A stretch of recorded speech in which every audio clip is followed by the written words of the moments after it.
Uh, Hello, everybody. We are just signing on here. We are being recorded, which you should be notified, and you're being live streamed as well to Facebook. So just so you know, we're going to wait for people to keep joining us today. But as we do that, my name is Lauren Moreno Perez. Thanks so much for coming and joining us. I'm joined by Sam Moreno here, and she works in our exhibits department. And you're going to get to hear a little bit more, well, actually a lot more about what she does today, which is really cool. And our new exhibition, Expedition Baja. That's a mouthful, actually. So I'm going to keep waiting for people to keep joining us. Let's see, we have a couple attendees signing on. And in the meantime, while we do that, so we're going to be talking about museum exhibits today. And we want to know if our visitors out there have ever visited a museum, ever been to one before.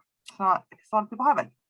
So I'm going to run a little poll asking that. So please feel free to answer. In the meantime, just know that you won't be able to see each other. You're muted. You're not on screen. And when you chat, you're going to be able to chat to the panelists, but not to each other. So we'll see it. We'll call things out. You can ask questions in the chat. We'll also have question time at the end. So don't worry if we don't get to it right away. So take your time and just enjoy it if you want and ask questions at the end. So I'm seeing some people have answered already. Are you guys seeing the poll? I'm going to end the poll and I'm going to relaunch it. So that way we can capture everybody. So if you already answered, I'm sorry, but go ahead and re-answer and let us know if you've ever visited a museum before. So I'm seeing right now we're at 100% of yes, which is wonderful. I'm so glad that you have. And if you haven't out there visited a museum yet, hopefully you can visit us soon and see Expedition Baja. It opens today, right, Sam? Yep. Yep. I haven't even seen it finished yet. I'm really excited to come see it all done. So I've just seen it in bits and pieces while it's being worked on and installed, and it looks really beautiful from what I've already seen. So, well, thank you. It's a lot of hard work, so everybody should come and see it, please. All right, so let's see here. We had a couple more minutes for people to start joining us.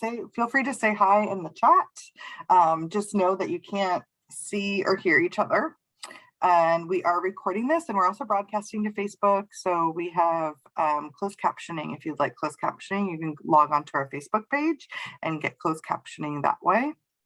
And then later in the future, we'll also be posting this and translating it and posting it to our Facebook in Spanish. So we'll have it in English and Spanish for people to catch up on. Oh, I see Christine says, hi, everybody. Hi, Christine. Yay. Thanks for saying hi. Okay. So let's go ahead and share the results of our poll here. So we have everybody has visited a museum before, which is wonderful. That is great. So most people are going to be familiar a little bit with what we're talking about today, I hope, but if not, we'll explain it and we'll get into it. And we'd love to hear more about your museum experiences as well. And we'll give you some time to share out about that later. So in the meantime, I would love to introduce Miss Sam. Sam works at the museum. She's the exhibits projects coordinator.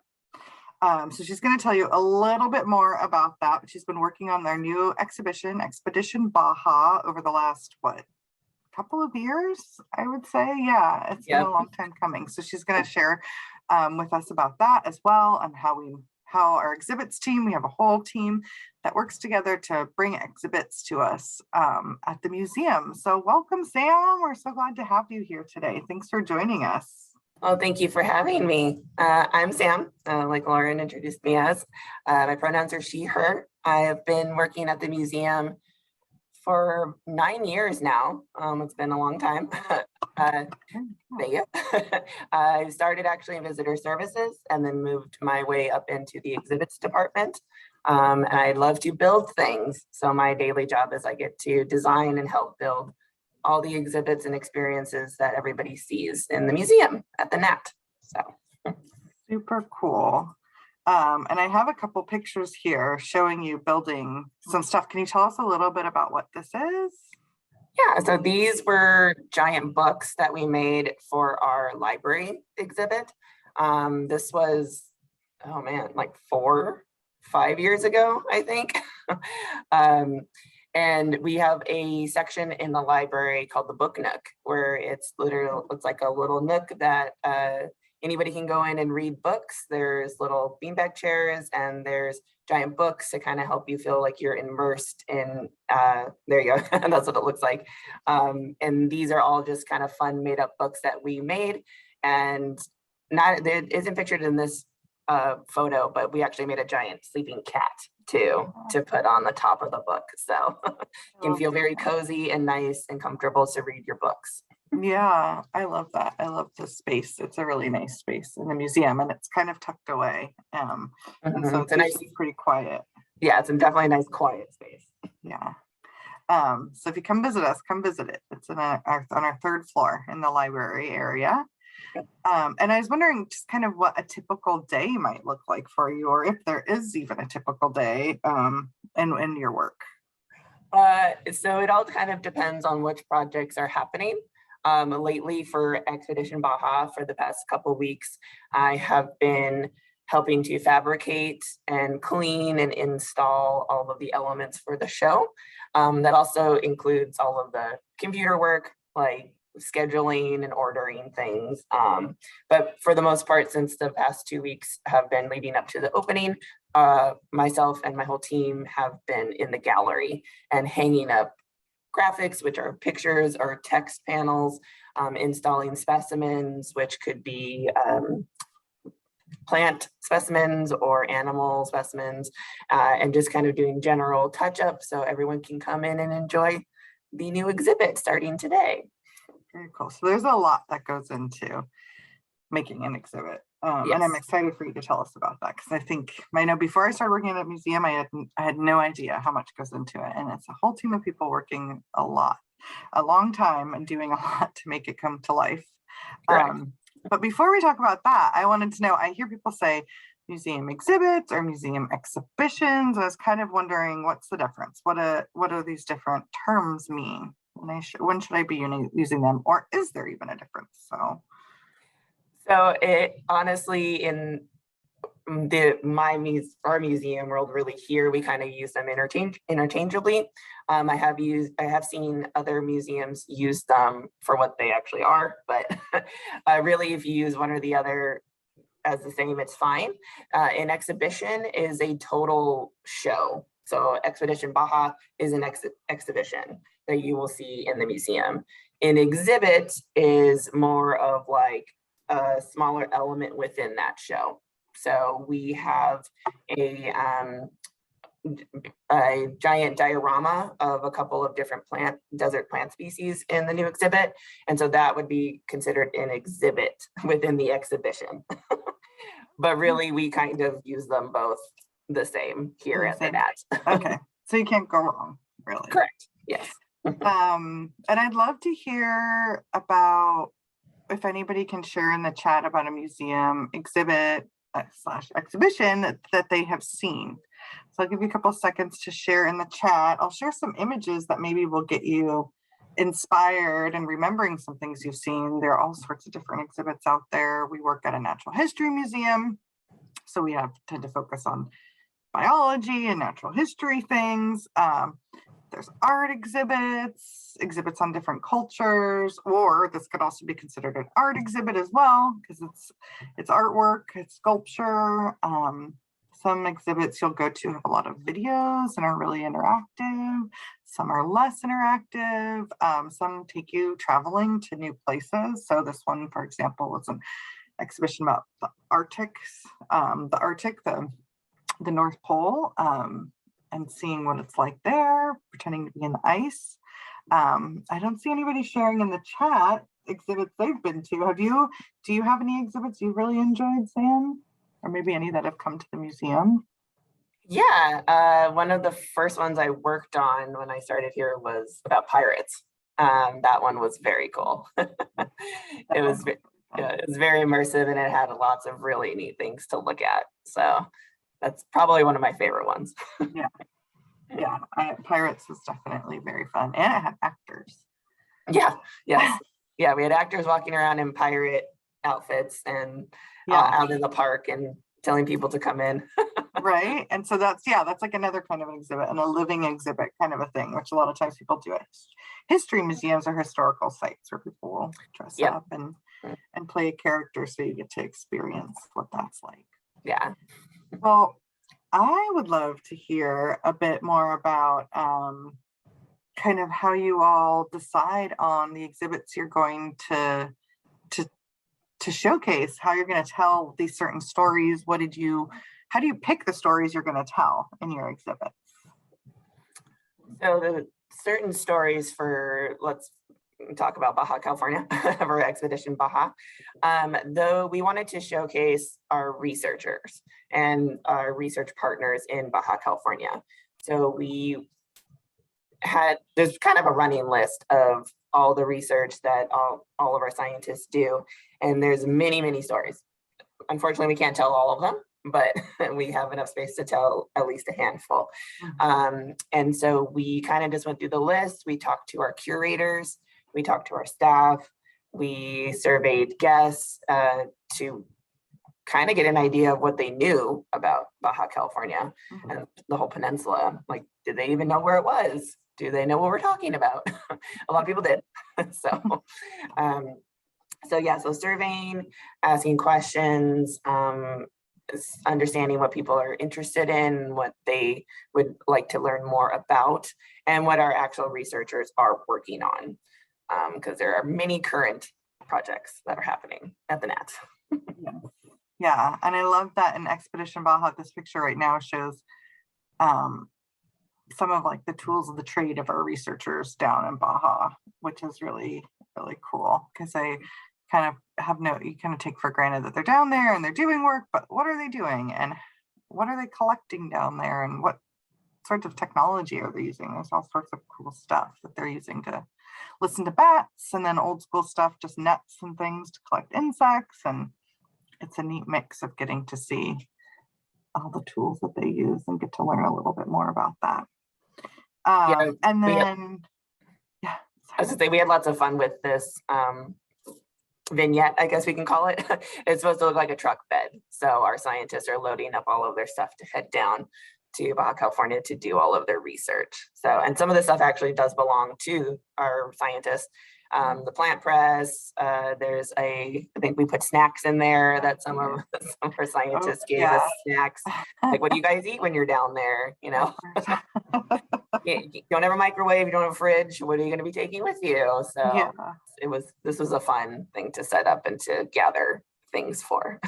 Very cool. It's a little peek into life there. And I'm noticing that there's some really old pictures there as well of cars all loaded up with gear. We've got some new pictures on the right and some old pictures on the left. Is that are those of our scientists at the museum? They are. Well? Yes. Our scientists have been down doing research down there for a very long time. So we wanted to showcase how long they've been down there and collaborating with others down there. And so it's really cool. I love looking at old photos. Those are like some of my favorite things. So it's really neat to see some of the old photos we have of our researchers are, especially if there's women scientists, they're like still in dresses and skirts and like wading through water, and it's crazy. It's really neat to see. That's really cool. That's really fun to see. I'm checking those out in the exhibit.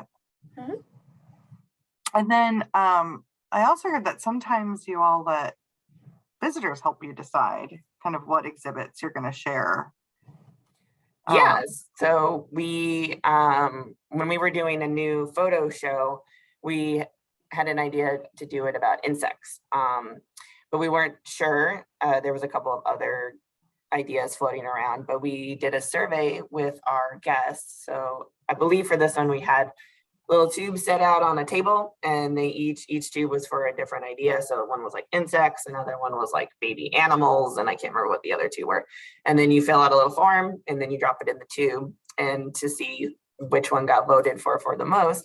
And insects won. Lots of people like insects, and so they're like, let's. So we were like, okay, let's have a show or an exhibition about insects. So we ended up doing a photography one called Insects Face to Face. And this was a couple of years ago, but it was really cool. Yeah, and they have these really like beautiful up close images of the insects, which was super, super neat. There's some kind of remind me of aliens when you really get to look at them up close. They're like pretty amazing. Yeah, they were printed really, really big, like huge. So you're definitely face to face with them.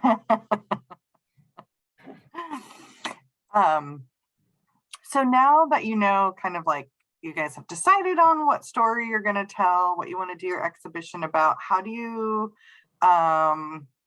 go about like deciding how you're going to tell it? Like what parts of that story are you going to tell? So the individual parts, that's mainly up to our content developer. So that person writes what we call the script, which is all the text that you see in the show. So if you're reading a label, if you're reading a panel, if you're watching a video, our content developer works on that. There are other people who obviously help, but they do lots of surveying. You can see this, one of our previous content developers, actually two of them, were doing surveying in our atrium this was for the library exhibit. So I think this was for one of the touchscreen interactives. So just getting feedback and seeing what people are interested in, talking to our curators who are the scientists to see what they would love to showcase. Also checking in with them to see if we have items to showcase for that story, because sometimes we don't have usable either specimens or objects to actually put out. Sometimes they're too sensitive to be out in a glass case. Sometimes they have to be in a dark drawer in order for them to survive. So we have to definitely make sure we have what we want to talk about first before we can start talking about it. Yeah. And I know something that always that was new to me to learn at the museum when I started working in education and with exhibits was that you guys always have kind of like we have in education programs, main messages that we want people to come away with. Correct. Yeah. So it is hard to narrow those down. Yeah. It takes a lot of back and forth. But we try to keep it to, depending on how big the exhibition is. For Baja, we narrowed it down to about 3 main messages. And so we try to keep our stories that we wanted to tell within these main messages, just to kind of keep it cohesive and as simple to comprehend. Because like I said, there's lots of stories that could be told. So these main messages help us narrow them down into picking which ones we want to tell. Very cool. So you kind of use them to like focus what you guys are gonna. Yeah, it's kind of like a funnel. So it's like, oh, this story, does this fit into either 1, 2, or 3? Yes or no? And then yeah, that's a helpful way to do it. Oh, and I did want to do a shout out that all of the exhibits always have online education resources as well for educators out there, or even if you just want to learn a little bit more about the exhibit, if you go to our website, and I think Haley will drop that in the chat, we have educator guides to all the exhibitions and exhibits, which are really cool and a fun way to explore at home or at your school site as well, even if you can't make it to the museum. And so I see the main messages of Baja is made up of many different habitats, and there are many different plants and animals found in Baja, and that people can impact the plants and animals there in both positive and negative ways. So these are some really big main messages. And once you guys pick these, how do you decide how you're going to display them and share them with people? Because that seems hard, like narrowing that down too. It is, yes. Everybody has lots of ideas on how to display things and how to tell stories.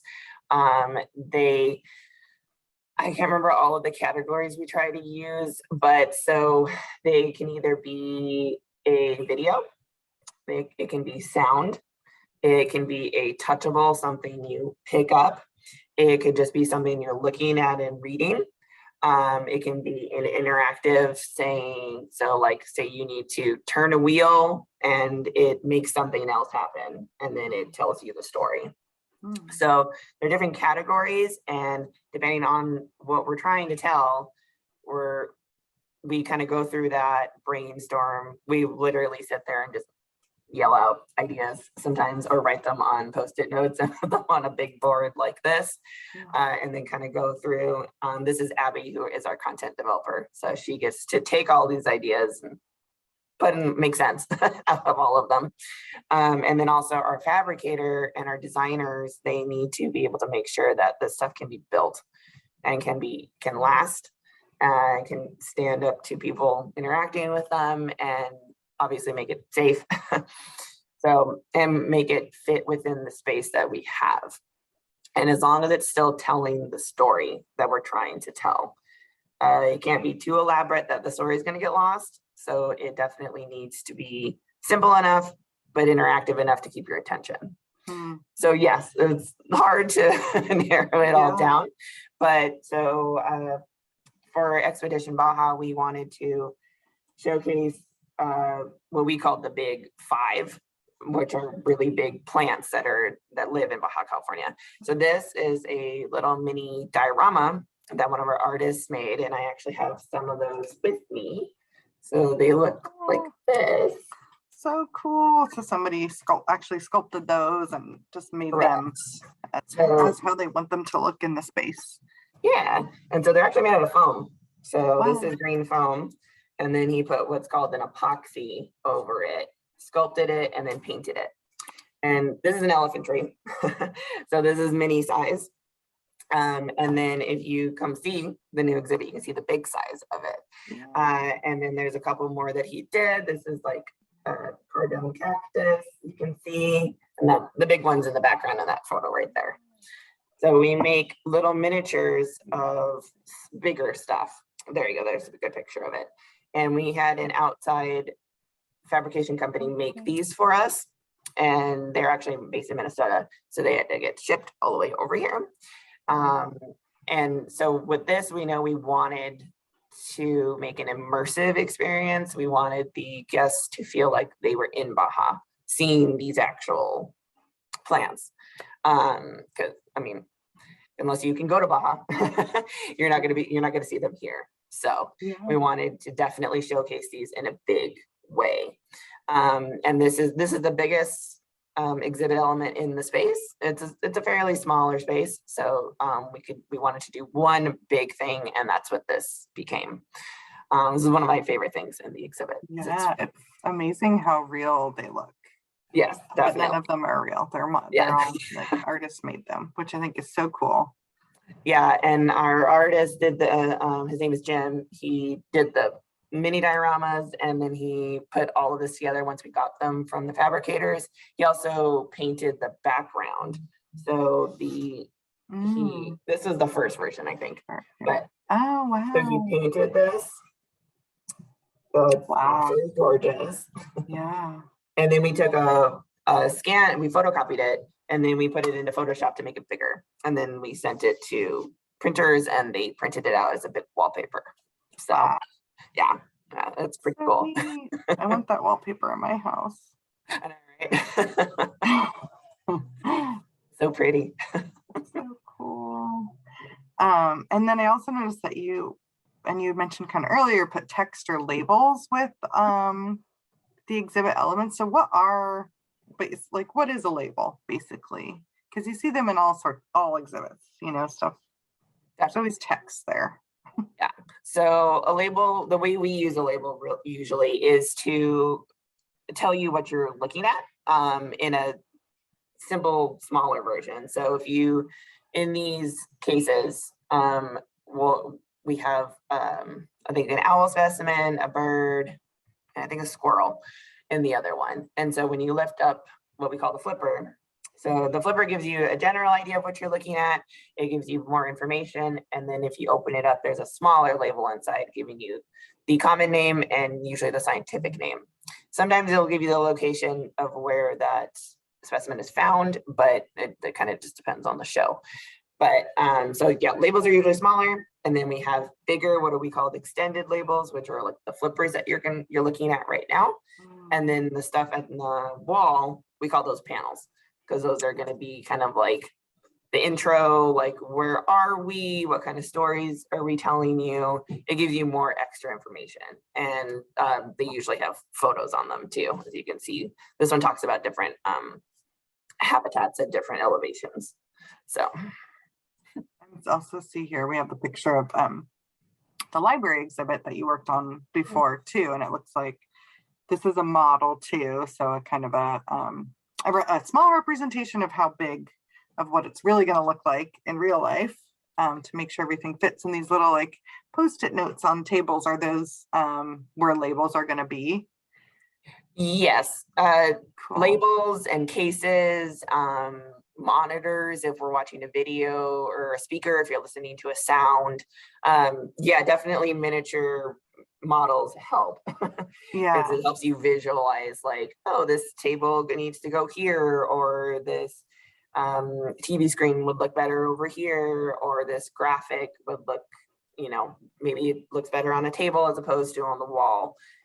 So yeah, it definitely helps out for us to where to put labels and graphics, and it's hard to visualize something sometimes in your mind, so you definitely need to physically make something of it. Yeah, that makes sense. And then this is what it looks like in the final, that big mural and cases with the tables and the labels, and it's really pretty. I love that exhibit. So Yeah, and that one had people come see it. Yeah, that the library had a lot of construction with it too, so Okay. definitely had to make a model of what it was going to look like. And then this is the construction for the exhibition Baja Gallery. It used to be offices, so there were walls and partitions, but those were all removed to make one long gallery. And this was in the beginning when we were painting it. Wow, so it completely started from scratch. You had to make a whole new space. Yep. Yeah. And then we had to add what we call those tab walls, which are just kind of partitions between each section. So it kind of helps you get your bearings on where you are going from like north to south in the peninsula. Very cool. And then after you've made the space, what do you guys do? So this is the fun part. We get to work on all of the small stuff, all the little details, and create the cool things that you're going to be looking at when you come into the exhibition. So this is one of our technicians. Her name is Wendy. She was working on the, what do we call it? I guess diorama of the kangaroo rat. So the kangaroo rat was fabricated elsewhere. And then once we got the little guy, we had to make a base and kind of his living quarters, if that's what we want to call it.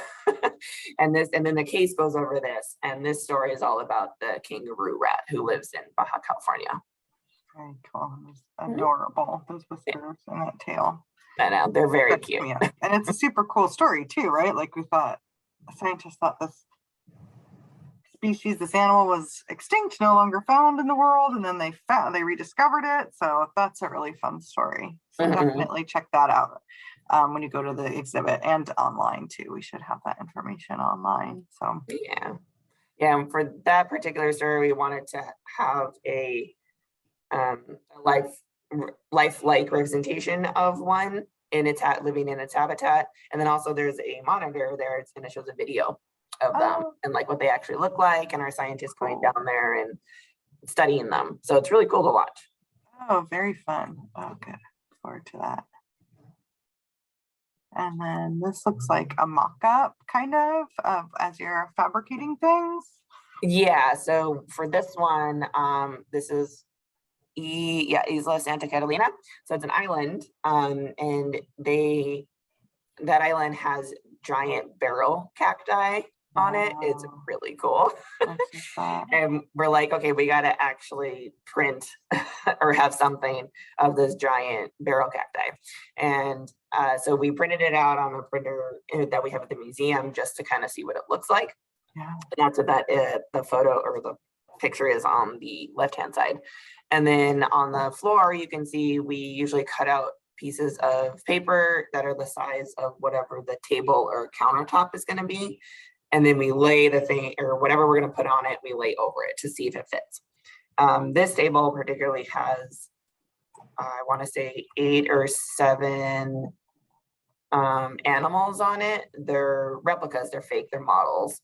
But we wanted to make sure that they each fit along with their labels onto the table. So that's what you can see on the floor. And then on the wall, that was the mock-up of where the graphic panels were going to go. Okay. An idea of what they were going to look like. We have a finished picture of it. Or Yep, there you go. almost finished. Yeah. Yeah, almost Very finished. cool. There's That cactus is just amazing. Is that the actual size? Yeah. Wow. So that's like taller than a person. Yeah, and actually the photo we took that from actually originally had one of our scientists, John Redman, hugging it.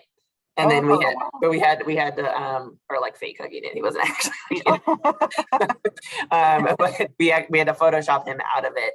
So just to showcase how big the cactus was. So that's pretty cool. That's really cool. That's amazing. So then once you've made all the different pieces and the elements that go inside, you guys start installing it all? Yep. Then we got to put it in the space. Cool. So yeah. Yeah, these were the diorama plants coming in from Minnesota. So this is a truck that they arrived on. And so we had to unload them, get them into the building, which is a job in itself. It's just getting them off the truck and into our big elevator that takes them into the building. And then once we get them in there, we have to get them into the space, which sometimes is easy. Sometimes it's a little bit more complicated. Yeah. Sometimes we have to carry big things upstairs if they don't fit in the elevator. Luckily for this one, we had to do, I believe, 2 of them up the stairs and not all of them. So that was nice. It's a lot of stairs. Yeah. So it's like, it's a lot of planning because we can have all these grand ideas, but then we have to make sure we can actually get them into the space and get them installed. Yep. So people that say artists don't use math are really, really off because you have to know exactly how big these things are and if they fit. You have to measure and remeasure. Yes. Remeasure. I don't know how many times I've measured a doorway to see how tall it is and how wide it is to fit something in. Yeah, it would not be good if these came from Minnesota and then there was no way to actually get it into the space. Correct. That would have been bad. Oh yeah.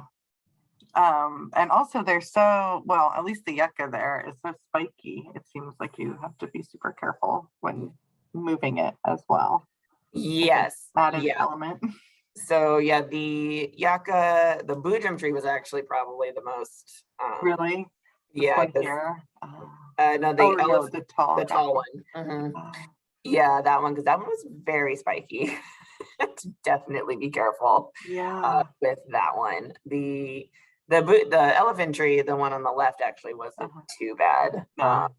And then the cardone, which is the one laying down horizontally, is actually I think it's hollow in the center. So it's not as heavy as you think it is. Yeah. Cool. I like those little tricks. Yeah. And then this was really cool. We hired a local artist. His name is Brian. He made a few elements for the show. This is a extinct bird called the caracara. He actually carved it out of wood and then painted it and stained it to look lifelike. So that's beautiful. Yeah, it's really cool. I did get to see this one in person and I was blown away by how, I had no idea it was wood. Yeah. So pretty. Yeah, unless you know it or unless you're like really looking at it, you don't know it's wood. So it's really cool. That's so cool. And then this one was, so this is a story about insects you can find in the dunes down in Baja California. And we showcase 3 different types, but they're really tiny, like tiny. They're very hard to see. So we wanted to make them bigger, so you can actually see the little details on them. And I think this is the ant lion. Yeah. And they burrow, I believe, and then come out. And so we kind of wanted to showcase that. So we made it, basically it's called macro, where you make everything bigger. And then so you can see the bigger size to see all the detail. And then over to, on this picture on to your left, there's a little case with the actual specimen in it. So you can see how tiny it is. Yeah, so it lives in the case right there. Oh, so, cool. Yeah, with the antlion, scorpions, and then I think a dune beetle was the last one. Cute so. Beetle. So cool. Yeah, and our researchers do a lot of work in the sand dunes down there. Yes. Yeah. All sorts of neat stuff. But that's a good example of how are we going to tell a story about something that's this big? Yeah. Right. Yeah. It's like, hard to tell a story about something you can't see. So.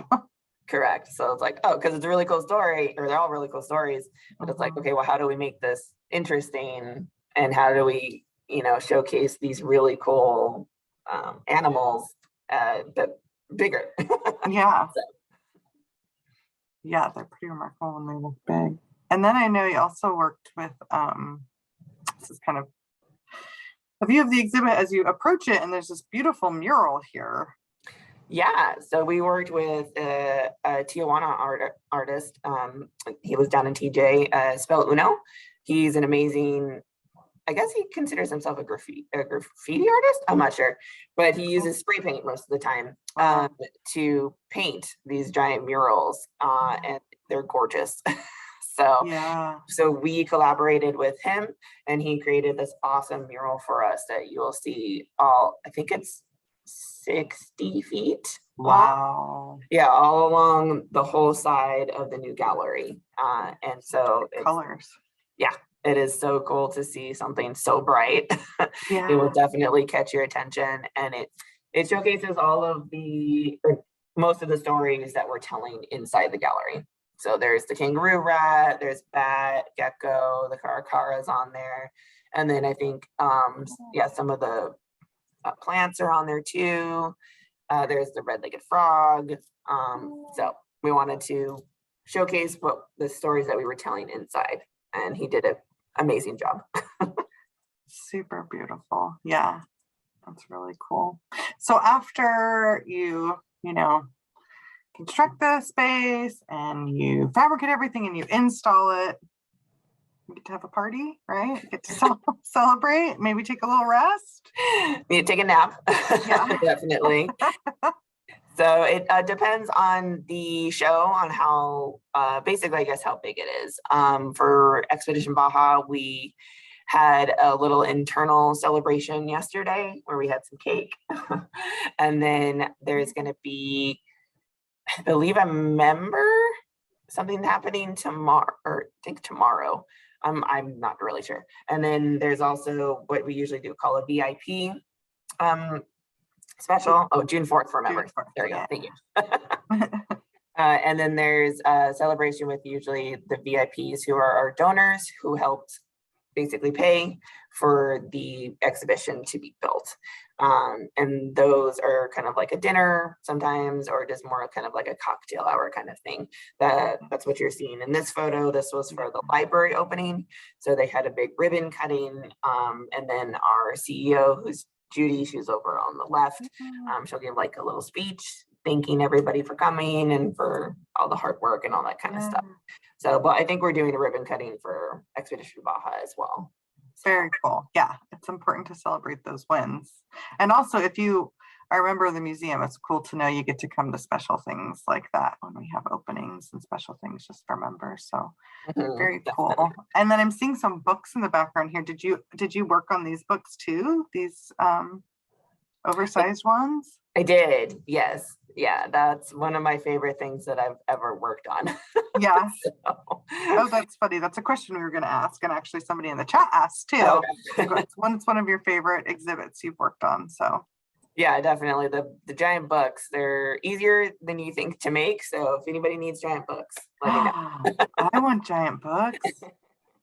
I want all these things in my house. I just need to live in the museum. Right. And then once you open and people visit, it takes on a whole new life, and we get to, and as people interact with it and stories come out, which is always Yeah. fun to see. Yeah, it's really neat. So actually one of my team members, he is planning on hanging out in the new Baja Gallery today to watch how people interact with everything since it's open to the public today. Yeah. But yeah, it's really cool to see how everybody interacts with things, reacts to stories, or even the interactives. Some things people love, and sometimes things or people interact with things that you wouldn't even think about or get excited about. And it's cool to see the flow of traffic, how people actually wander through the show. Expedition Baja is pretty easy to go. It's just kind of one way. Yeah. But like the library here in this photo, it's pretty big and it's 2 levels. So you can kind of go in any direction. So it's definitely really cool to see that. And also just to see excitement Yeah. for things. So I always find it hilarious to watch kids come into a space because they just Yeah. get so excited and they're like running around. Yeah. And notice all sorts of things and use things in ways you probably never even expected. Oh, definitely. Yes. Cool ways. Yeah. Well, that's awesome. Oh yeah, here's a picture of you working on those books. Yep. And then there's cool. Brian, who's another local artist, Yeah. Karakara. So yeah, he's the one who taught me how to make the giant books. Oh wow. And I see a little in the bottom left here, like I'm kind of a mock-up of maybe what you were basing them on. Yeah, so that was a little mock-up of the bigger ones. And actually those books are giant replicas of real books we have in our collection in the library. That's so neat. Yeah. So they're made out of wood. Oh, there's that question. What are the books made out of?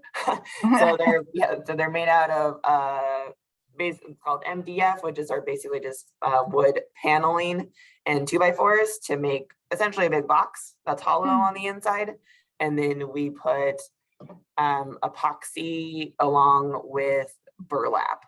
So if you can kind of look at the turquoise book in the center for the spine right there, we would lay burlap on it and then put epoxy the burlap basically gives it kind of texture and structure, and it hardens, and then you put another layer on, hardens again, and then we would paint it. And then we also have they're basically called stamps. So they're made out of silicone, and they are made to look like, just to kind of give it texture. So they're kind of bumpy.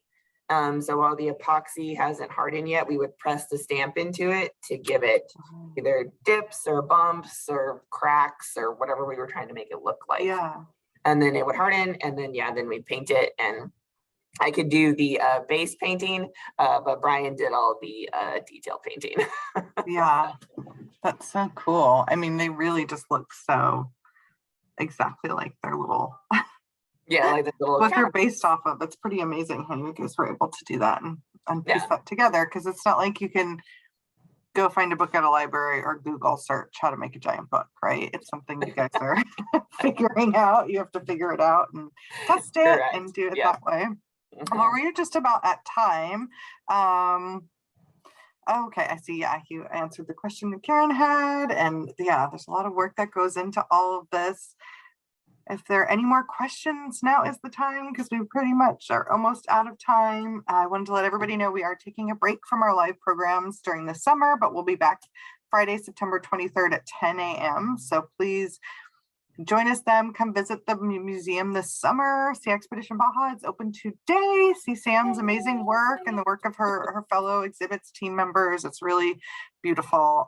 And all the exhibits are really fun. So definitely come visit us. Oh, there's a question. How long do the exhibits stay up? Which I know can vary depending on the exhibit, but do you know for Expedition Baja, I think? This one's pretty much permanent, at least 10 years. So you have a good amount of time to come and see it. But yeah, this one, since this one was a bigger show, we made a whole new gallery for it. It will be here for a really long time. But the shortest we usually have something are usually our photography shows, which can be from 6 to 9 months, or a year. Yeah. So there's always kind of some stuff that stays, some stuff that changes. So come back and visit, you can always come back. There's probably always something new to see. Correct. Definitely. And then we will be doing more programming on Expedition Baja and Baja programming. We have a whole series coming up that you can learn more on our website about our live youth programming. But this one coming up on Friday is actually all about the red-legged frog that Sam mentioned briefly, that was on the mural there, and the work our researchers are doing. They're going to be joining us, our researchers at the museum, and sharing more about how they're reintroducing this frog in Baja and Southern California, which is super exciting to learn all about. So an endangered species that they're helping come back. So we would love for you to join us for that. And yeah, just come visit this summer. Don't be a stranger, and we will see you in the fall. And thanks so much for joining us, Sam. That was really, really cool. Got to learn all about how exhibits are made, and there's so much that goes into it. So thanks for sharing your time. I know you're very busy. Well, now I get to take a break since Bob. Okay. Oh, good. Well, enjoy your break.